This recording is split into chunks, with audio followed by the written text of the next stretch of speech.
sou a Carol Passos. E eu sou a Stephanie Ciola. E esse é o Pós-Fácil, um podcast criado por duas amigas que gostam de falar sobre livros. Nós somos jornalistas, estudamos literatura e falamos aqui sobre livros com muito bom humor e zero pretensão. Vem com a gente!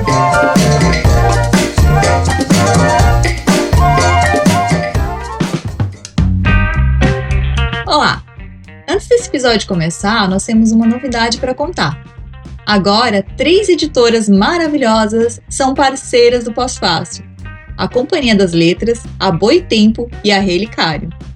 Com essas parcerias importantes, nós temos acesso a livros que nos ajudam a ter repertório para fazer esse podcast com ainda mais qualidade. E com os apoios que recebemos mensalmente de quem nos ouve, podemos fazer investimentos técnicos, como na edição dos episódios dessa temporada. Se você gosta do Pós-Fácil, considere nos apoiar também. Com qualquer quantia por mês, você apoia o jornalismo cultural independente e a literatura. Corre em apoia.se/Pós-Fácil-Podcast. Beijos e agora fique com o episódio. Olá, pós-faceiras, pós-faceiros e pós-faceires. Nesse episódio do Pós-Fácil, nós temos a honra de receber uma brilhante jovem autora. Se você ainda não leu ou ainda não ouviu falar da Júlia Grilo, você vai ouvir falar e vai ler ela sim. Júlia, seja muito bem-vinda ao Pós-Fácil. Muito obrigada, Stephanie. Muito obrigada, Carol. Fico feliz de estar aqui, finalmente. Júlia, eu vou ler aqui uma mini bio sua, e aí depois você me complementa se eu esqueci ou se eu falei alguma coisa que não cabe bem. Bom, a Júlia Grilo é romancista, ensaísta e cronista, e nasceu no início dos anos 2000, em Salvador, na Bahia, mas foi em Amélia Rodrigues, na região metropolitana de Feira de Santana, que Júlia encontrou os fundamentos para sua escrita. Aos 15 anos, escreve o seu primeiro livro, Perdemos o Futuro, um ensaio sobre a escola, a partir da sua perspectiva estudantil, mas resolve não publicar. 2 anos depois, finaliza Deserção, o seu primeiro romance, que também resolve não publicar. Cães, em 2020, é o primeiro livro publicado da autora, que está em processo constante de escrita, inclusive sei que está aí com uma sequência, cães, gatos, hamsters. E atualmente você vive em Salvador e estuda psicologia na Universidade Federal da Bahia. É isso mesmo, Júlia? Exatamente. Esqueci alguma coisa? Não, eu gostei da apresentação. Em breve, eu acho que a mudança mais sensível que eu vou passar, que eu estou passando, na verdade, é que eu estou nos estágios finais do meu curso, então eu vou deixar de ser estudante. Você é psicóloga, o que está me enchendo de ansiedade, expectativa. É um processo de transição bem árduo, assim, e de inserção na adultez mesmo. E é interessante porque Cães é, de certa forma, uma despedida da adolescência, uma tentativa de organizar as angústias da adolescência para que eu esteja à vontade para entrar no mundo dos adultos. E eu acho que essa etapa, a graduação, vai ser o último grande passo deste processo. E eu estou vivendo tudo isso, mas pensando bastante sobre, tá muito pano pra manga. A gente leu Cães, né? A Carol leu primeiro, super recomendou, eu li agora esse ano, recentemente, fiquei encantada com o livro. Peço desculpa que eu tô um pouco rouca ainda, pessoal, mas fiquei total sem voz e agora tá recuperando. E eu fiquei muito surpresa com Cães, assim, eu não sei o que eu esperava, mas eu realmente não esperava o que eu encontrei, assim. E eu fiquei encantada primeiro, assim, com o modo como você trabalha as palavras mesmo no texto, sabe? Me pareceu uma coisa, assim, quase que artesanal, árdua, uma coisa de manejar mesmo, assim, de labutar no texto. E eu adorei, porque às vezes eu voltava a ler um trecho, assim, só porque, meu Deus, como está escrito, sabe? Podia ser de tantas maneiras, e por que ela escreveu assim? Eu gostei muito do texto em si, sem nem falar do enredo, né? E a cachorra, né, a Cafeína, que é essa personagem tão complexa da história, assim, é impossível você não entrar na dela e você não embarcar no que está acontecendo com ela, assim. Mas também fiquei pensando que é muito a história conduzida por aquela menina que narra, né? Que ao mesmo tempo é uma personagem, mas é uma narradora onipresente, e ela narra, inclusive, fatos que ela não está vivenciando, momentos em que ela não, né, que ela não é uma observadora, mas ela está narrando ali. E isso me deixou muito curiosa também sobre, será que eu posso confiar nela? O que ela está querendo me contar por meio disso? Enfim, mas tudo muito, muito interessante. Então, para começar a perguntar sobre cães, porque realmente explodiu minha cabeça, assim, eu queria saber como é que esse livro nasceu, assim, qual foi o ponto inicial dele e como é que se encontrou essa voz de quem ia narrar essa história, sabe? Quem é que ia guiar a gente ali? Sim, o ponto de partida inicial de Cães foi a notícia de que Cafeína, a minha cadela da vida real, estava doente e não iria se recuperar.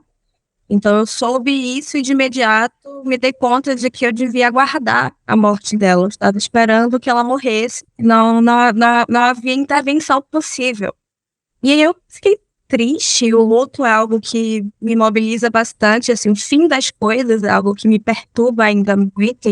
E eu acho que isso está bastante relacionado também a um espírito adolescente, assim, o modo de lidar com a finitude ou de esperar a infinitude. E, mais uma vez, Cães, eu consigo enxergar Cães, né, como essa despedida da adolescência. Mas aí eu sentei para escrever sobre Cafeína, eu acho que escrevi uma crônica ou um texto para o Instagram. Mas eu me dei conta de que a vida de Cafeína era tão densa e tão rica e tão extensa que poderia ser o mote para uma narrativa mais estruturada e mais complexa. E aí eu me desafiei a escrever este livro sobre Cafeína. É um desafio porque eu acho que eu sou uma ensaísta que tenta escrever romances, assim. Acho que a verve ensaística é a que está mais presente no meu texto e, inclusive, na construção da minha voz narrativa. E a ideia de escrever um personagem tão distante de mim e tão diferente de mim foi uma tentativa de marcar uma prática de alteridade, de deslocamento, justamente porque eu queria me livrar da minha adolescência. Eu estou retomando esse tema porque minha adolescência foi uma época assim, extremamente tempestiva. Foi também a época que eu descobri a escrita, descobri que podia ser escritora. Eu escrevi meu primeiro livro na escola, assim, começo do ensino médio, passando por todas as crises óbvias que todos os adolescentes passam. Escrever o livro não me blindou delas, assim, não estava isenta dos problemas de adolescente.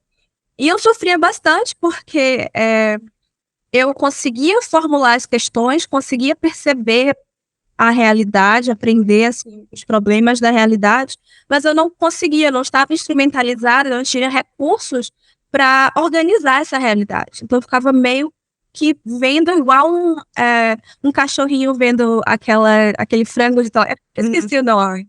Mas eu era uma espectadora da realidade, não um agente, assim. E isso me causava muita angústia. E eu acho, assim, fazendo uma análise, talvez uma análise um pouco cruel dos meus primeiros textos, né? Porque eu não os publiquei justamente por não conseguir encontrar neles a substância que eu encontrei em Cães. Mas eu achava, principalmente Deserção, que é o primeiro romance, eu achava um texto muito entregue ao sofrimento. E o sofrimento, de alguma forma, é em si mesmado, assim. Eu me levava muito a sério no meu sofrimento quando eu era adolescente. E era uma coisa bem egocêntrica. E a tentativa de marcar a alteridade, de me deslocar de mim mesma, é a vontade de ser adulta, a vontade de sair desse período de ebulições tempestivas e me inserir no mundo, um mundo como diferença, assim, um mundo como aquilo que não sou eu e que acusa minhas limitações, mas de alguma forma também essa contradição me constrói. E a voz narrativa de Cães veio disso aí, né? Dessa vontade de não escrever em primeira pessoa. Não consegui.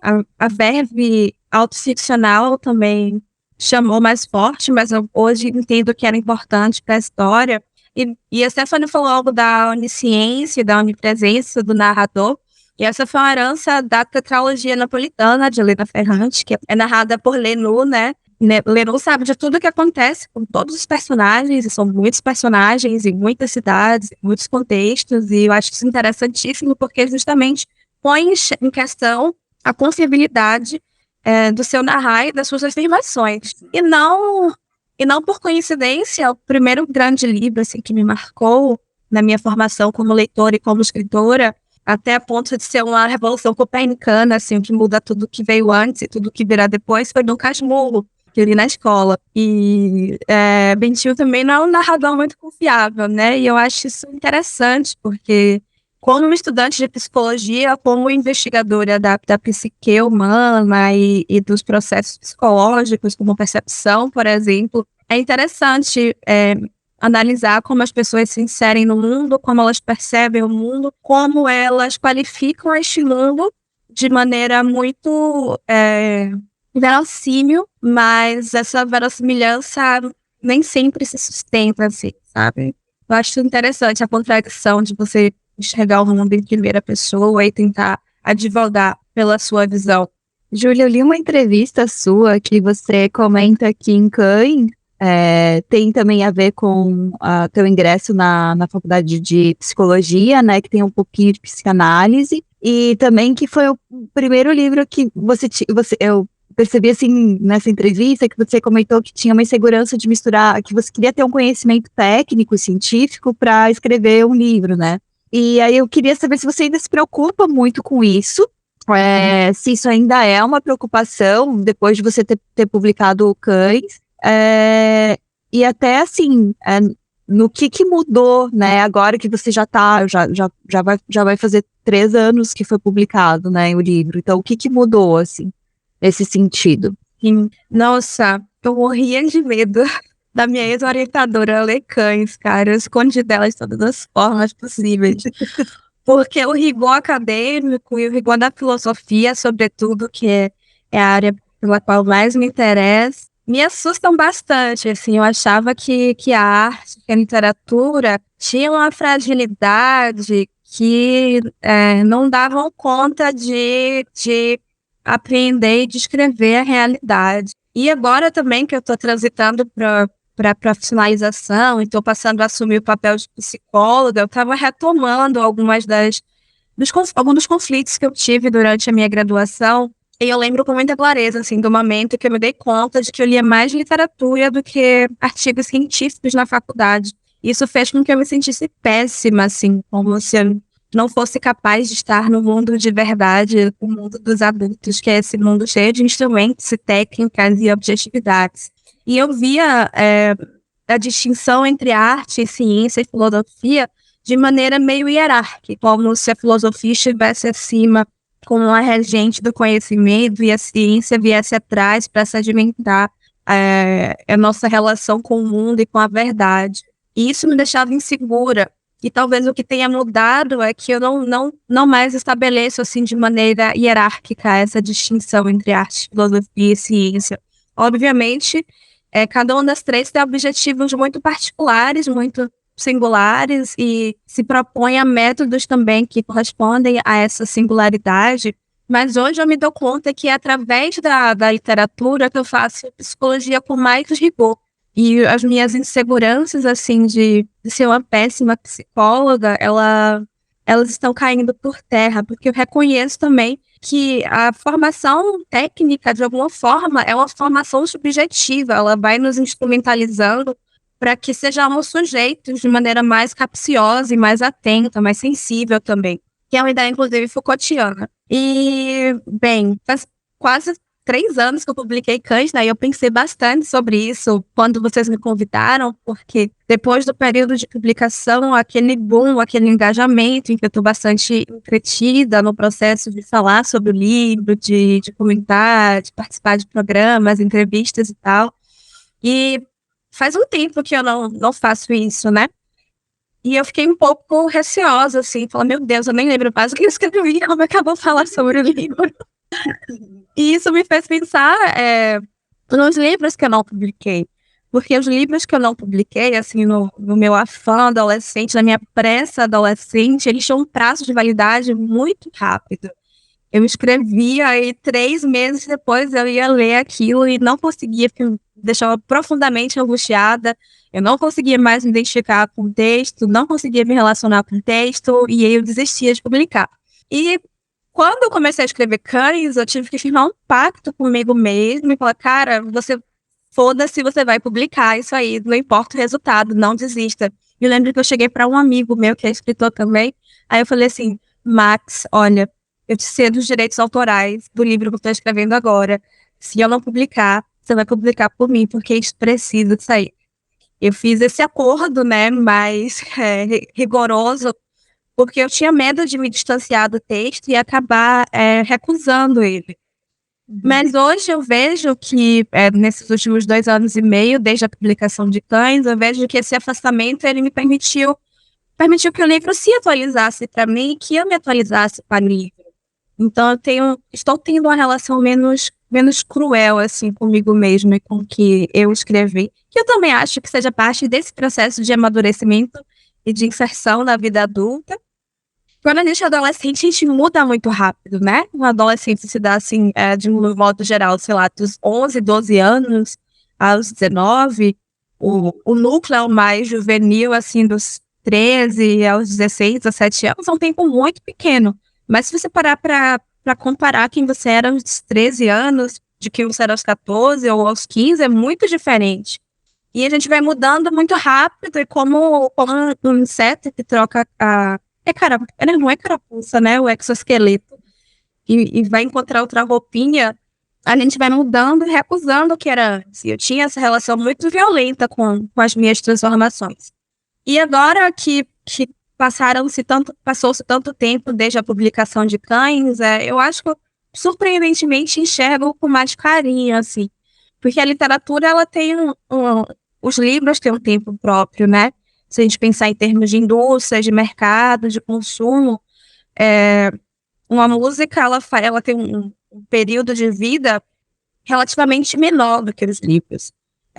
É plausível que um livro ele passe anos sem ser lido verdadeiramente, como é que aconteceu com Dom Casmurro, por exemplo, cuja releitura de uma feminista, se não me engano, francesa, fez acender a discussão sobre a dubiedade da narração em primeira pessoa. Então, antes disso, era como se o livro não tivesse sido lido, né? Propriamente, verdadeiramente. E o livro passa anos, né, rodando pelo mundo, séculos até. E, bem, embora seja muito tempo, é também pouco tempo, quase 3 anos. E essa atualização, assim, ver o livro de outra forma e de outra perspectiva, me fez bem, eu gostei. E é bom falar, distanciar também, porque eu acabo elencando outros pontos de vista. O modo que eu estou falando agora sobre o livro é completamente diferente do modo que eu falava em 2020 e começo de 2021. O Natal cheira a tinta fresca. Todo fim de ano, minha mãe ordena que sejam compradas dezenas de galões de tinta para que empintem na nossa casa, desde as salas à garagem. É uma maneira de manter vivos os nossos cômodos e exibi-los para os parentes venturos, reacendendo os ambientes e impedindo que apodreçam. A casa, para minha mãe, assim como para muitas outras mulheres, compõe um microcosmo importantíssimo. Epicentro de muitas transformações, como se uma continuidade da pele própria. E eu digo isso tudo porque a chegada de cafeína me lembra tinta fresca. Minha mãe havia decidido pintar a garagem com tinta verde cana naquele dezembro. Ficou horrível. Cafeína chegou numa caixinha de papelão sobre a garupa de bicicleta de um dos pintores, apelidado de Pé de Bala. Chamado assim porque diziam que era um excelente jogador de futebol, muito embora ele tenha se tornado pintor. Cães, de Júlia Grilo.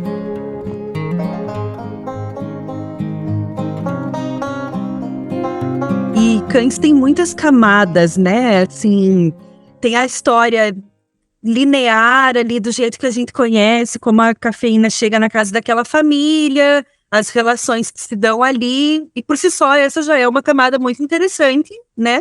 Que é a camada em que a história se passa. Mas você vai inserindo elementos ali que em alguns momentos eu até fiquei pensando que o livro era meio que uma fábula, assim, né? Uma fábula moderna, assim.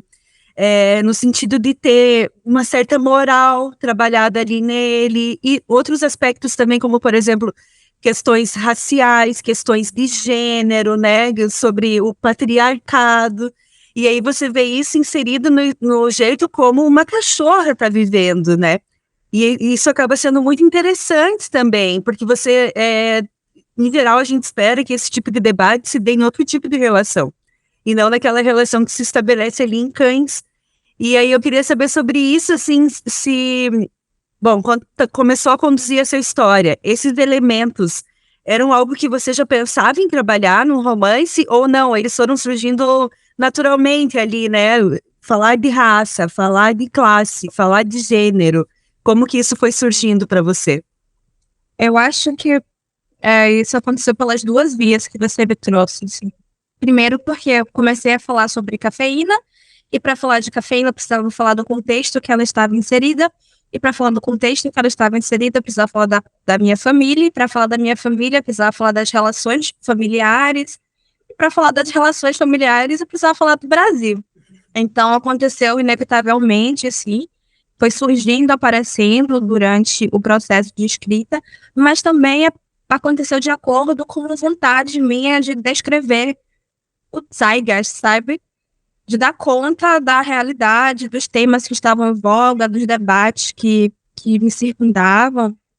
Eu escrevi Cães em 2019, de metade de 2019 até o começo de 2020. Então, já estávamos no governo Bolsonaro e todos esses temas estavam aparecendo com muita velocidade.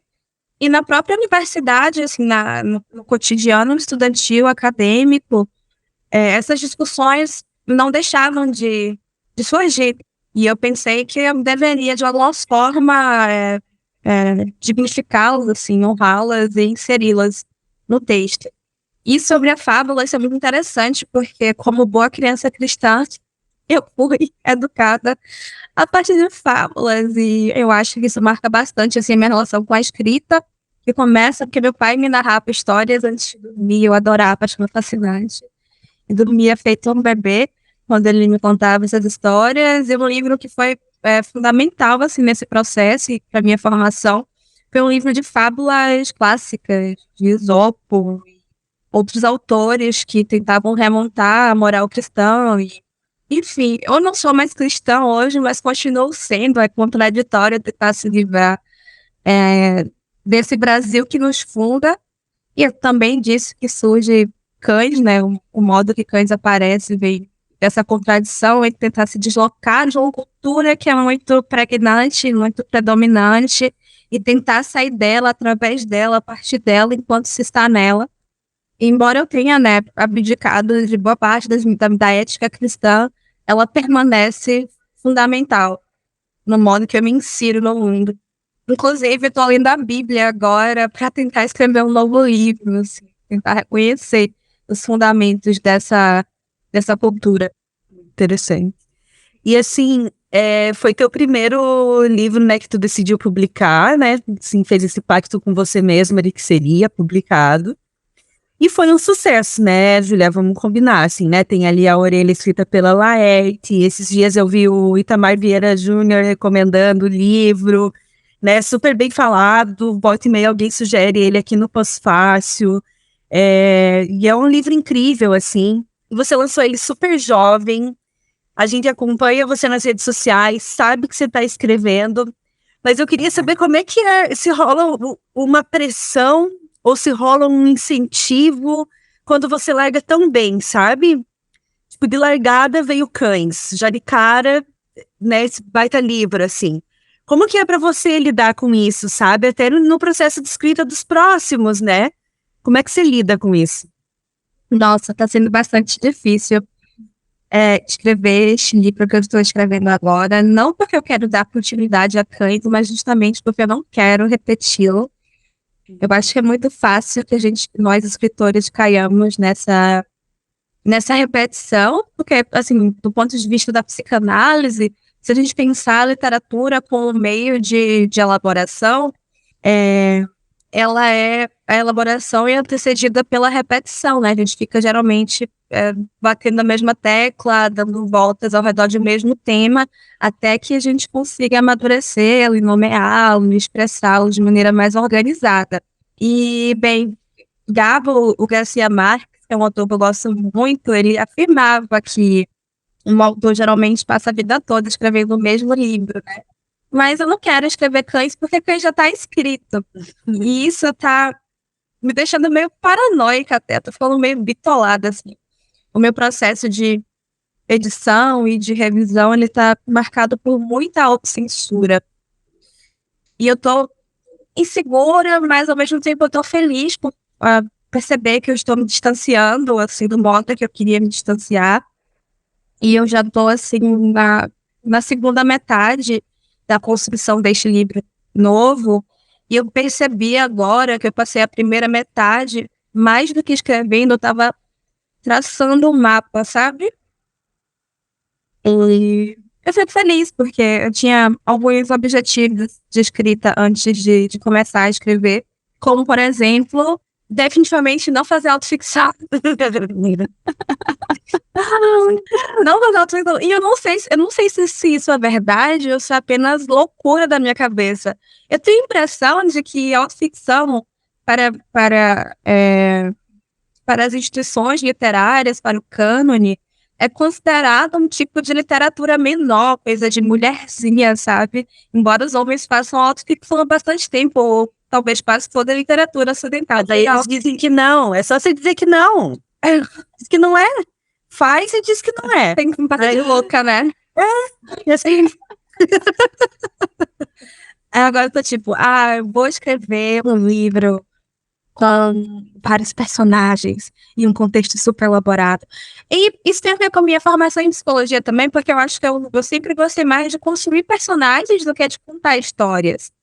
E agora que eu consegui construir uma grande personagem, cães, eu quero testar outras coisas, treinar outras coisas, e eu tô ensaiando, tô treinando, eu quero aprender a contar histórias também.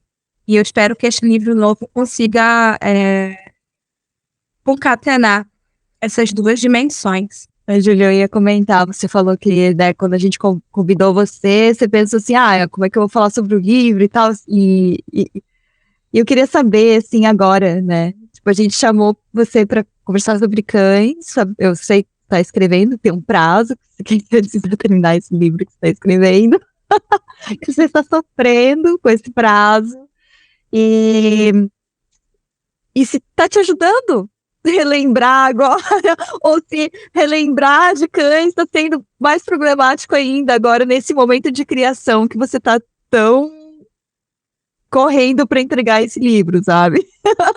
Se a gente ajudou ou não, é isso que eu quero saber. Fiquei preocupada. Vocês me ajudaram, eu estou gostando de estar aqui, assim. É um desafio da minha vaidade também, porque de alguma forma, quando eu estava engajada no processo de entrevistas contínuas, eu acabei construindo um repertório, então eu estava num lugar muito confortável, assim, eu já imaginava o que seria perguntado, já imaginava o que eu podia responder, mas agora essa entrevista está sendo completamente espontânea, estou tendo que falar as coisas que aparecem mesmo, e essa espontaneidade é interessante, porque me convoca para o presente, me convoca para o mundo, para a alteridade, para a relação com as pessoas. E eu tô gostando disso, é um desafio, mas é bom. A gente entrevistou a Mariana Salomão Carrara e ela indicou cães, né? Ela, na última entrevista que a gente teve com ela, ainda não saiu, enquanto as pessoas estão ouvindo já vai ter saído, mas por enquanto não saiu. E depois eu fui pesquisar, né, as suas entrevistas e tal, e vi uma entrevista, uma que vocês dois fizeram, né, uma com... Tu fez mais perguntas para ela. E era bem interessante, assim, porque você comentava que você e ela trocam muitas mensagens e tal sobre vários temas e tal. E também eu sei que tu também troca mensagens com o Marcelo Labes, que também já teve aqui no Pós-Fácil. Saber, assim, se você ainda está recorrendo muito para ouvir as opiniões deles. E o impacto disso, assim, né? Você fala que você está com uma autocensura para escrever o teu texto. E aí você vai lá com eles e aí tem mais a leitura deles. Como é que funciona isso, assim? Como é que você aciona essas pessoas? E se tem mais gente aí que tá te ajudando a tirar dúvidas de como escrever, do que colocar nesse livro? Enfim, queria saber um pouquinho sobre essa troca aí. Nossa, eu adoro a Mariana, adoro o Marcelo Labes, eles são incríveis, eles são tão chiques, né? Me tratam que nem gente, eu acho fascinante. Divas acessíveis. Eu gosto muito de estar em contato, em relação com outros autores, porque como eu cresci em Amélia Rodrigues, assim, completamente isolada do mundo externo, eu estive a minha vida inteira à espera de um mecenas, alguém que me descobrisse e me tirasse de lá. Que é uma expectativa meio colonial, assim, eu sabia que a minha realidade não conseguiria prover os recursos que eu precisava, então eu necessitaria dessa figura externa de uma grande cidade, ou que correspondesse, né, que equivalesse às grandes instituições, para que falasse por mim e me chancelasse, de certa forma. Essa expectativa meio infantil, meio adolescente, ela amadureceu, né? Eu não espero mais ser descoberta ou salva por ninguém, ou catequizada por ninguém para ir em direção à metrópole. Mas eu gosto muito de estar em contato com colegas escritores, com pessoas que trabalham com arte. É um alívio, assim.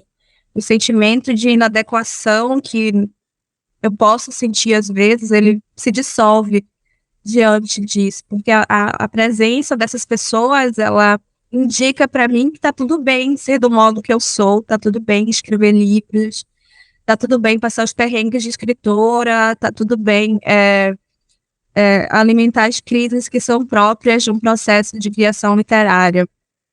E eu mandei, assim, eu imprimi e mandei pelos Correios o primeiro capítulo deste livro novo para o Labs e para Mariana Carrara. E eles foram muito receptivos, muito fofos, como sempre. Eu me sinto honrada demais por ser aceita como um deles, sabe? É envaidecedor também, assim, e perceber uma semelhança, saber que eles deixam eu sentar na mesa com eles na hora do recreio. E, surpreendentemente, eu acho que eles são mais gentis, mais doces com o meu texto do que eu mesma. E me aliviam. Laerte também, quando eu mando os textos para ela costuma ser menos censora do que eu. E é bom, sabe, sair um pouco de mim mesma e sair um pouco das minhas paranoias e poder confiar na perspectiva de alguém. É bom poder confiar nas pessoas, né? Poder estar com as pessoas é o marco inicial da alteridade. E esse vínculo, ele faz com que eu veja o processo literário de maneira mais leve até. Júlia, você... Desculpa. Não, só estava aproveitando o gancho da Laerte, né? Você, acho que tu conheceu ela quando tinha 14 anos, né? Pelo que eu pesquisei. Há muito tempo já. E eu acho interessante porque você é uma pessoa que, né, estava lá no interior da Bahia, mas você também estava procurando essas pessoas e indo atrás, assim, né? Tipo, aquela coisa, assim, de ter mesmo sabe, assim, me parece que você já sabia, mais ou menos, o que você queria ali. E você queria chegar nessas pessoas e hoje você tá entre elas, né? Assim, você tá entre elas. Então, eu queria que tu contasse essa história da Laerte, que eu acho ótima. Eu não sei como que você chegou até ela, que eu acho que vai ser curioso, se as pessoas saberem. Ai, velho, como eu falei, eu queria muito fugir de Amélia Rodrigues, eu queria muito sair dali, eu tava desesperada. Que de alguma forma eu já sabia, assim, que o que me munia de muita ambição e ser tão jovem, tão ambiciosa é perigoso, cara. Você pode vacilar para uns caminhos perigosos. E eu tinha medo, assim, do tanto que eu queria, eu tinha medo de acabar querendo demais. E, obviamente, isso tem um fundamento social e econômico, né? Porque, para mim, enquanto mulher negra do interior da Bahia, havia um certo teto, um limite, assim, tanto que eu podia querer. E várias vezes eu entrei numa pira de me sentir monstruosa por querer tanto, assim, de me culpar pelo meu querer.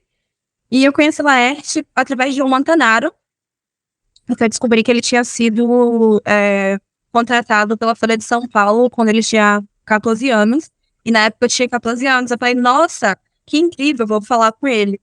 Aí ele falou, manda um e-mail pra Laerte, ela vai te adorar. Aí eu mandei um e-mail pra ela e ela realmente me adorou. E viramos amigas, assim, e eu Nossa, é uma relação muito importante para mim, embora eu fale bastante sobre, eu seja convidada a falar bastante sobre, eu acho que há coisas que eu ainda não descobri sobre essa relação e que serão atualizadas com o tempo e, sei lá, daqui a 50 anos eu ainda terei muita coisa para falar sobre isso. Ah, uma coisa que eu nunca falei em entrevista, Laerte, ela acompanhou, eu acho que ela foi uma das minhas melhores amigas da adolescência. Eu tava no colégio, super deslocada e tal, com os problemas que eu inventava. E lá eu soube quando eu perdi minha virgindade, cara. Esse tipo de nível de intimidade. Gente, Vocês trocavam e-mails? Sim, aí quando eu tive meu primeiro namoradinho, eu escrevi pra ela acompanhou tudo. ai, imagina os casos da Laerte, gente.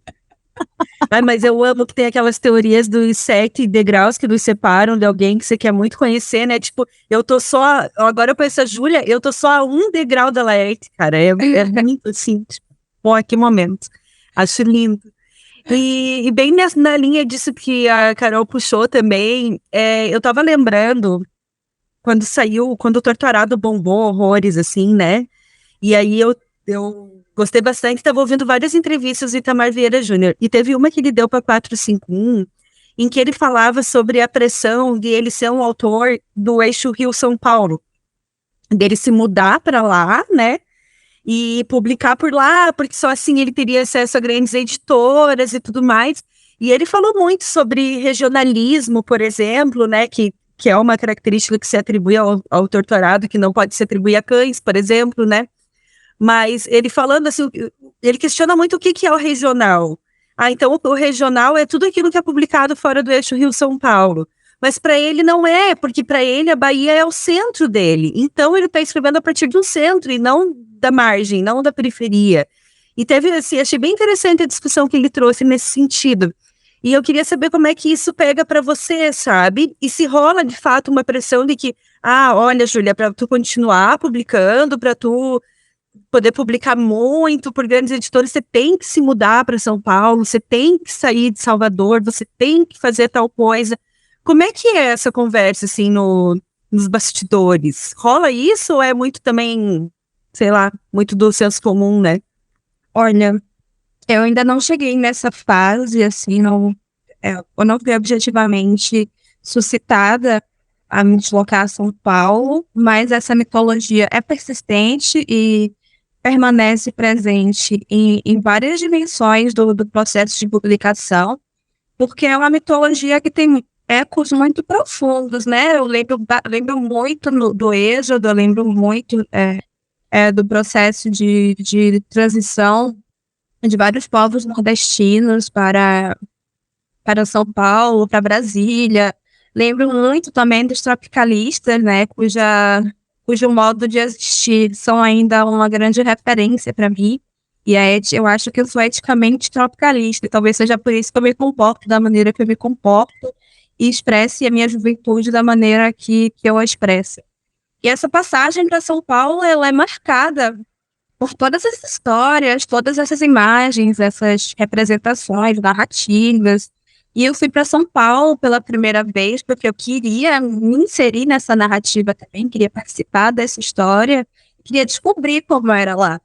E as minhas expectativas eram de encontrar uma cidade, assim, uma cidade grande, sabe? A imagem da cidade grande em contraposição ao interior.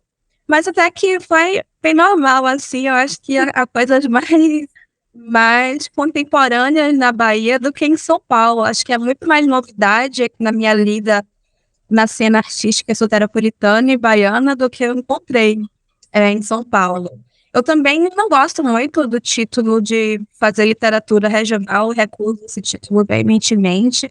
Eu quero reivindicar o universal e não o particular, porque o universal é um direito de homens brancos, né, de falar assim de maneira mais grosseira, mas como a gente começou falando sobre autoficção, né, quase toda a literatura ocidental é autoficcional, mas elas não se colocam no lugar de particular, de individual, não se colocam, não estão inseridas no lugar do outro. Exato. E sim estão no lugar de sujeitos, né, o sujeito é quem fala e o outro é aquele que é nomeado. pelo sujeito. Eu não quero ser nomeada por ninguém, assim, eu quero pensar dentro dos meus próprios termos. Então, eu concordo muito quando o Itamar Vieira Júnior, ele reclama a centralidade da Bahia. Do ponto de vista cultural, eu vejo muito pouco a centralidade em São Paulo, na verdade. Sim, massa. A gente já está se encaminhando para o fim, mas antes de acabar, a gente sempre pede dicas de leitura para as pessoas que têm vindo aqui, para as mulheres que têm vindo nessa temporada. Então, a gente quer saber o que você está lendo, o que você recomenda, né? Que autores e autoras você recomenda para a gente. Olha, eu acho que o último livro que me marcou, assim, enormemente foi A Estrangeira, da Cláudia Durastante. A versão que eu li, uma tradução, eu acho que da editora Todavia. E eu achei fascinante o modo que ela escreve, porque não sei se é uma pretensão um pouco arcaica minha, mas eu tenho muito medo de deixar de me surpreender pela literatura e pela leitura, na verdade. Porque a pretensão de escrever e de publicar é também uma pretensão de domínio sobre a forma, assim, de você se colocar diante e às vezes acima daquele objeto literário, do objeto livre. E foi uma das coisas que me fez sentir a vontade para publicar Cães, por exemplo. Eu me sentia assim, firme o bastante para determinar o que aconteceria na história e firme o bastante para aprender as outras histórias de maneira mais técnica e mais objetiva. Só que isso acaba, às vezes, impedindo a fruição do livro, né? E eu tenho muito medo de perder isso, de repente, parar de gostar de ler ou parar de me surpreender pelos livros. E eu estava há algum tempo lendo bastante coisa e me sentindo meio entediada, assim, porque eu estava flertando com uma previsibilidade, assim, flertando com o poder, né? Essa coisa de dominar é bem cartesiana, de reduzir, simplificar e tematizar de uma maneira unidimensional. E quando a gente está lendo e escrevendo, a gente está estudando literatura a partir desses livros que a gente lê, e uma das pretensões é justamente conseguir compreendê-lo completamente e dividi-lo, assim, esquematizá-lo. Mas eu li A Estrangeira e eu me surpreendi pelo modo que a autora narra, eu achei realmente genial e eu fiquei muito feliz de ter encontrado, ter sido marcada por uma experiência assim depois de tanto tempo. Júlia, você pode falar um pouquinho desse livro novo que você está escrevendo, assim, mais ou menos o enredo, como é que é a ideia principal?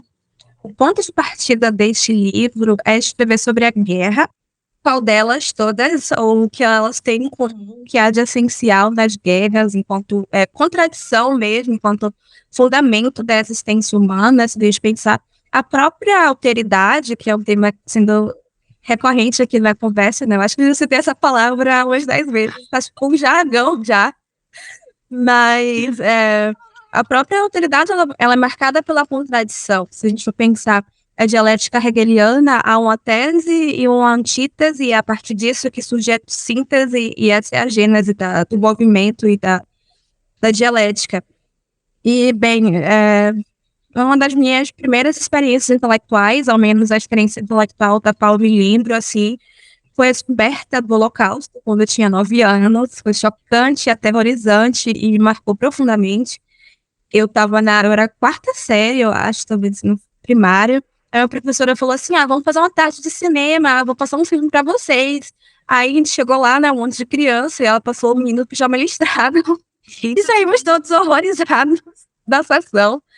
E assim, isso aconteceu sem que a gente tivesse nenhuma preparação instrumental, assim, a gente não tinha estudado a Segunda Guerra, eu não sabia o que era fascismo, não sabia o que era nazismo, não sabia o que era Hitler, mas eu me deparei com o horror e com aquele sistema institucional de horror, e eu fiquei muito chocada. E o conhecimento, de certa forma, ele parte do assombro, né? E aquilo me motivou a pesquisar e a tentar entender o que tinha rolado. E eu acho que foi também assim, um dos grandes motivadores de eu ter acabado escolhendo cursar psicologia na universidade. E eu passei muito tempo aficionada pelo tema, e agora, com o governo Bolsonaro e com o que eu chamo de tropical nazismo, né, o bolsonarismo e o período de pandemia e a quarentena, isso reacendeu em mim a disposição para esse tema. Eu estou tentando tematizá-lo. Espero conseguir. Você já passou da metade, já tá conseguindo. E legal, Ansiosa pra ler. você falou que dialoga bastante com o Marcelo Labs, né? E ele tem o Paraíso Paraguai ali, que fala muito de guerras também, nazifascismo, e que baita livro que é, né? Muito foda. Aham, que legal. Também fiquei bem curiosa. Eu acho que é isso, gente, Carol. Sim. Júlia, a gente tá muito feliz por você ter participado do Pós-Fácil. Ia ser muito massa se a gente pudesse colar pessoalmente, né? Se a gente não estivesse tão longe assim. Mas sei lá, uma hora eu e a Carol vamos pra Bahia, né, Carol? Podem vir, sejam bem-vindas. Vou ser a guia de turista de vocês. Olha só, gostamos. E sim, a gente sabe que Santa Catarina não é tão convidativa, mas é virgem tá aqui. Acho que vou passar. Deixa para minha amiga, Faro. A gente entende, fica pro outro dia. Né? Obrigadão, tá, por ter participado do Pós-Fácil. Foi uma honra falar contigo. Você é incrível, assim, ó, sensacional. Grande talento. Grande talento. Eu amo que o seu site tem GIFs animados. É perfeito. Eu gosto muito. Eu acho que a coisa que eu mais gosto em mim é o meu site. Ele é perfeito. Obrigada, Júlia. Um beijo. Um beijo, meninas. Tchau, tchau. Tchau, tchau.